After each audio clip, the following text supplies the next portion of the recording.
Today is my birthday, and like most years, my birthday is turning out to be a disaster. It started off good. I went to the gym, went to the sauna, but the last 24 hours has been absolute chaos. I know I should be blessed because it's my birthday. It's also going to be my last day in Singapore. And thankfully, I will be able to go out and see my friends today. I'll be able to go out to dinner. I will be able to see a couple people this evening. And I'm thankful for that because it was also recently my cousin's birthday. Happy birthday, Colleen. She's in the States and she was not able to go out and see her friends. She was in isolation because of a certain health condition she has. It's very risky for her to see anyone. So as sad as I am, I'm trying to look on the bright side and be thankful because I am able to see my friends. Ugh, God. But essentially, Monday morning I woke up, the world was fine, I was okay. I had met with my boss on Sunday. We decided I would stay in Singapore. Monday afternoon, I had a fever. Came out of nowhere. Just got the chills really, really bad. I got a really bad sore throat. And of course, this day and age, you think the worst. So I called my boss, who happened to be trying to contact me to let me know that Singapore would no longer be treating anyone with coronavirus who wasn't a citizen or a permanent resident. So of course, in that moment, me and my boss started try and remain calm, but we're freaking out a little bit, thinking if it was coronavirus, I can't get treated. I also can't get on a plane to go back to the US with a fever. So I would be trapped in this weird limbo of trying to stay home and trying to get myself better. Monday night, I slept off my fever. I sweated out throughout the night. I was taking my temperature every few hours. My throat got really bad. Tuesday morning, I decided to go to the GP. My fever broke, but I still had a pretty sore throat. I was feeling pretty good that it wasn't coronavirus. I didn't have a cough. I didn't have tightness of chest, any of the other normal symptoms. Found out I was diagnosed with tonsillitis, which isn't super surprising because I'm actually extremely susceptible to strep throat. So it was actually fantastic news, right? I'm like, yes, I have strep throat. Give me the antibiotics, give me the fever pills. This is fantastic. So that was great. They were able to rule out coronavirus. But the reality struck that if it had been coronavirus, I wouldn't have been able to get treatment. And even though I'm in the safest country in the world right now, I don't think anyone can argue that. This is definitely the safest country in the world. At least at this exact moment, healthcare matters. And we decided that it is best for me to go back to the United States ASAP because we went through every single scenario, right? We flushed through all of them. And the two worst case scenarios were pretty bad. Even though there were a lot of good scenarios, if I do get coronavirus, plain and simple, I can't get treatment and I can't go back to the US to get treatment. So that's a pretty shitty situation to be stuck in. That's something that I have to avoid at all costs. The second reason for the decision for me to go back to the US is because in May, my visa will expire. We found out on Monday that I cannot get an extension.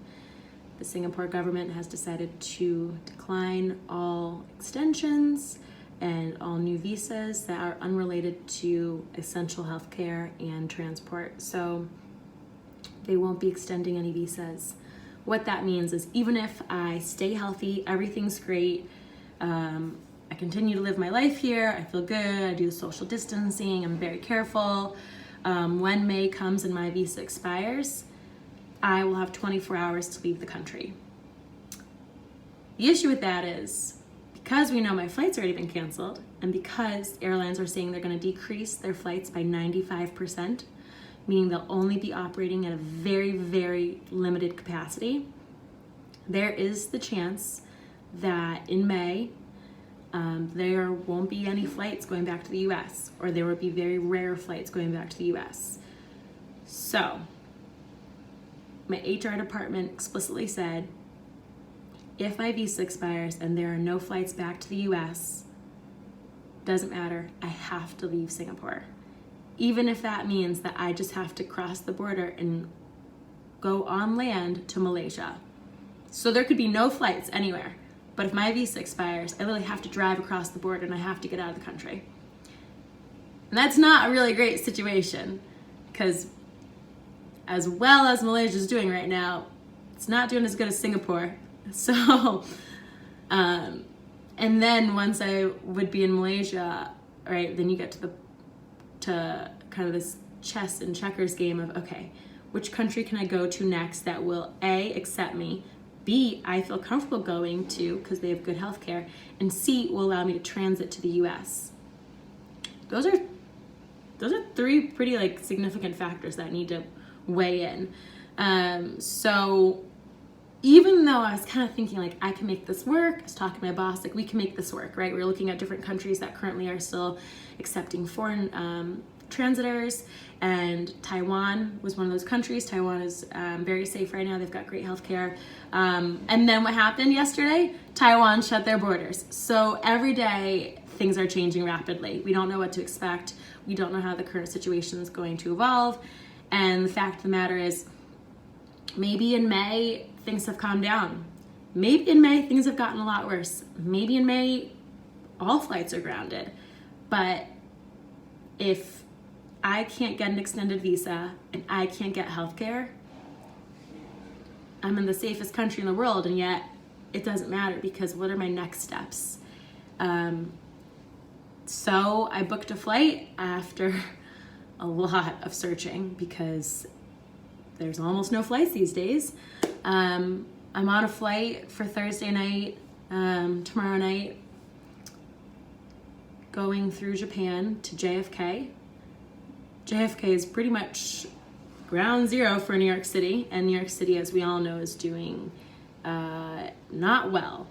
So I'm not excited about this. I tried to avoid flying into New York as much as possible, but I mean, flights were just ridiculous. It was like, my other option was like a $20,000 flight through Heathrow. And then you got to go through, well, what if the US doesn't accept the flight from London, because technically the US isn't accepting flights through Europe anymore. So it was kind of a risk, and it just was chaos. It's honestly, the last 24 hours has been chaos. Like, I've been saying for the past week, I think I've been jinxing myself, oh, as long as I'm not in quarantine for my birthday, everything's gonna be okay. But guess what? I'm not in quarantine. I was sick. I had that little bit of a scare. Luckily, it's just tonsillitis. No big deal. The antibiotics have kicked in. I'm doing so much better, thank God. But, I mean,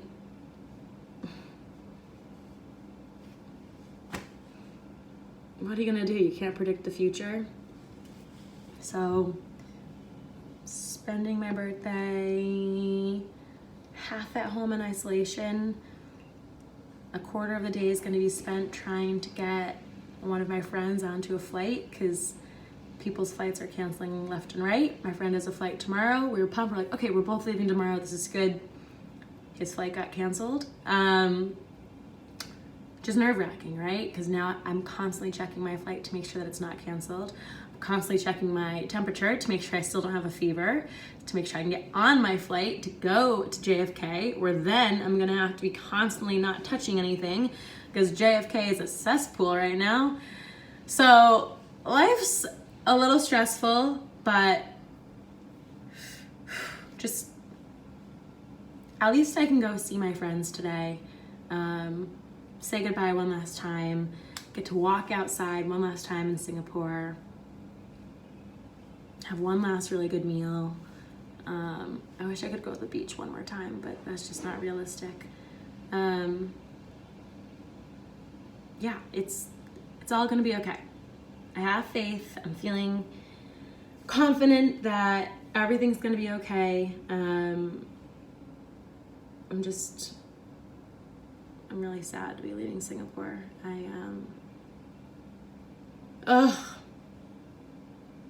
If I could get healthcare, I'd stay. That's point blank, but it's a significant risk. And I hope after this whole pandemic starts to settle down, people realize how crucial healthcare is and that it shouldn't depend on whether you can pay for it or not. Because as we're seeing, okay, if you just let someone who can't pay for their healthcare get sick, they could infect others and it'll just increase the spread, and that's not helping anyone. In fact, it's hurting everyone. So maybe some good will come out of all this. Maybe the world needs this reset. I was talking to a friend last night and that's what he was saying. He said, it's a reset, right? Maybe the world kind of needs this. We're all moving too fast and we're all moving too selfishly, and maybe kind of need this to get back to our roots. But anyway, it's my birthday, it's Wednesday, and on Wednesday we wear pink. So I'm still trying to laugh about it and make a little bit of sunshine, a little bit of rainbow out of the rain.